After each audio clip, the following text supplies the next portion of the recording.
Welcome back to my new video. तो आज के वीडियो में मैं खेलने जा रहा हूँ एक्सट्रीम ड्राइविंग कार। तो चलिए स्टार्ट करते हैं। Drive now, traffic mode, loading हो रहा है। अभी लोडिंग करते हैं और सीधा चलते हैं। और ये सीधा भगाते हैं। ऑफ रोड में मैं जाऊँगा क्योंकि ऑफ रोड का साइन इधर जा रहा है। जल्दी चलते हैं। बहुत ज़्यादा स्पीड चलती है गाड़ी। अरे भाई ये ड्रिफ्ट और ये लैग इतना ज़्यादा हो रहा है, रुक रहा है बीच में।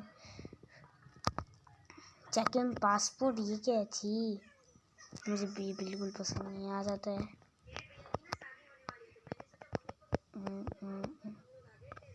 जल्दी से।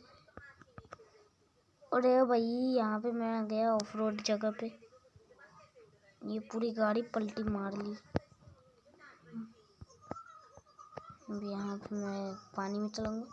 पानी में इसका स्पीड बहुत ज़्यादा कम हो गया गाइस। मैं इसे रिपेयर कर लूँगा। और ये यहाँ पे आ गए।